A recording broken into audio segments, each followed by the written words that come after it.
حضرت حذیفہ رضی اللہ تعالی عنہ کہتے ہیں حضرت عمر فاروق رضی اللہ تعالی عنہ کی خلافت کے آخری ایام تھے۔ کچھ دنوں بعد حضرت عمر فاروق رضی اللہ تعالی عنہ شہید بھی ہو گئے تھے، اس دنیا فانی سے رخصت بھی ہو گئے تھے۔ حضرت حذیفہ کہتے ہیں ایک دن میں رات کو گھر میں سویا ہوا تھا، ٹھنڈی ٹھنڈی ہوا چل رہی تھی، بے فکر سویا ہوا تھا۔ رات کا دوسرا پہر آیا، میرے گھر کے دروازے پر کسی نے دستک دی، اچانک کسی نے دستک دی۔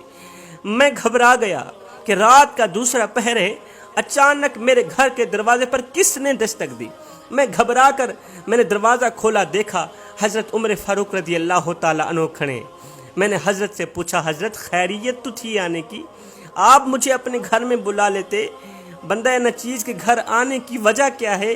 رات کا دوسرا پہر ہے۔ حضرت عمر فاروق رضی اللہ تعالی عنہ کو میں اندر لے کے آیا، چارپائی پہ بٹھایا۔ حضرت عمر فاروق رضی اللہ تعالی عنہ نے میرا ایک ہاتھ پکڑا، اپنے سینے پر لگایا۔ حضرت نے فرمایا، اے حذیفہ، آج میں عشاء کی نماز پڑھ کر واپسی گھر کی طرف جا رہا تھا تو نبی کے پیارے صحابہ پیچھے سے کہہ رہے تھے عمر کتنا نیک ہے، فرما رہے تھے عمر کتنا اچھا ہے، کتنا نیک ہے۔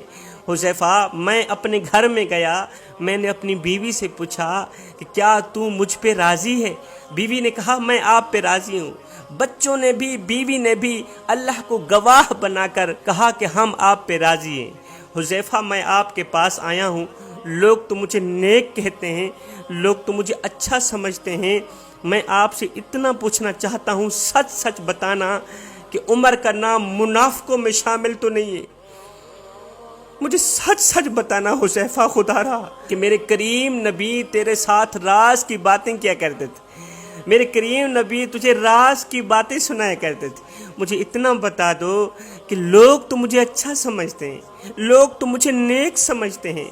میں نے ساری زندگی میں جھوٹ نہیں بولا، میں نے غیبت نہیں کی، میں نے چغلی نہیں کی، میں نے کسی کا حق نہیں مارا، میں نے کسی مظلوم پر ظلم نہیں کیا، مظلوم کا ساتھ دیا، لوگوں کی خدمت کی۔ ہے اس عمر کی کہانی سنا رہا ہوں، اس عمر کی عاجزی کا عالم بتا رہا ہوں، وہ عمر جس نے اپنے منہ سے نوالا نکال کے امت کے منہ میں ڈالا، اپنی رگوں سے خون نکالتا رہا، امت کی رگوں میں ڈالتا رہا، امت کا اس قدر خیال رکھا جس طرح ایک باپ اپنے بیٹے کا خیال رکھتا ہے۔ خود پیاسے رہے، امت کو پلایا، خود بھوکے رہے، امت کو کھلایا۔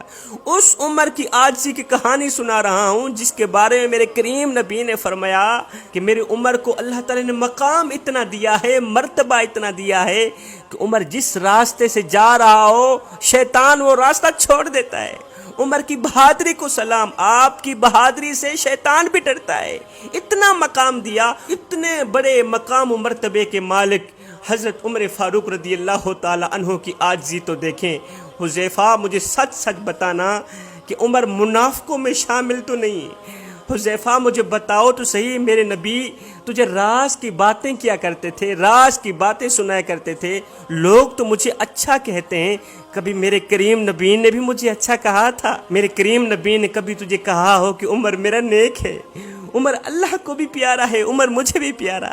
حضرت حذیفہ رضی اللہ تعالیٰ عنہ کہتے ہیں باپ کے مرنے پر میں اتنا نہیں رویا تھا، باپ کی موت نے مجھے اتنا نہیں رلایا جتنا حضرت عمر فاروق رضی اللہ تعالی عنہ کے ان دو جملوں نے مجھے رلایا۔ حضرت حذیفہ کہتے ہیں میری آنکھیں چھم چھم برس رہی تھی، میں حضرت عمر فاروق کے پیروں پہ جا بیٹھا، قدم چوم کر کہنے لگا، یا عمر، میرے کریم نبی نے کبھی تجھے برا بھلا تو نہیں کہا تھا، لیکن میں نے اپنے ان کانوں سے، اپنے کریم نبی کے لبوں سے یہ ضرور سنا تھا۔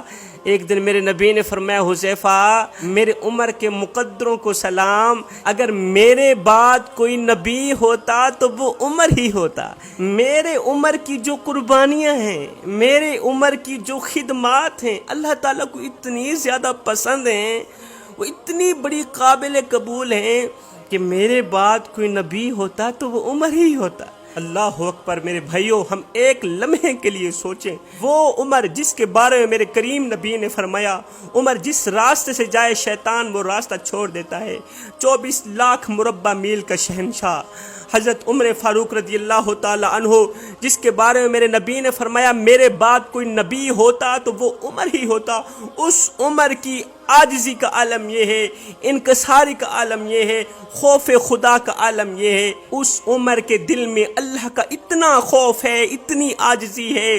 اور نادانو، ہم کس باغ کی مولی ہیں، ہم کس باغ کے مولی ہیں کہ ہمارے دل میں نہ تو عشق رسول ہے، نہ تو خوف خدا ہے، نہ تو کسی مسلمان بھائی کے لیے رحم ہے۔ بڑے سے بڑا گناہ کر کے بھی یہ کہتے ہیں اللہ بڑا غفور الرحیم ہے، جھوٹ بولنے کے بعد یہ کہتے ہوئے نظر آتے ہیں اللہ بڑا غفور الرحیم ہے۔ مظلوم پر ظلم کرنے کے بعد، کسی کا حق مارنے کے بعد ہماری زبان پر یہی جملہ ہوتا ہے جی اللہ بڑا ہی غفور الرحیم ہے۔ اس دور کے صحابہ نے تو کبھی نہیں کہا تھا، صحابہ نے جھوٹ بولنے کے بعد کبھی نہیں کہا تھا اللہ بڑا ہی غفور الرحیم ہے، کسی کا حق مارنے کے بعد صحابہ نے کبھی نہیں کہا تھا اللہ بڑا ہی غفور الرحیم ہے۔ بے شک اللہ بڑا ہی غفور الرحیم ہے، کوئی شک نہیں ہے، اللہ رحیم ہے، اللہ کریم ہے۔ یاد رکھو کیے کی سزا ضرور ملے گی، جیسا کرو گے ویسا بھرو گے۔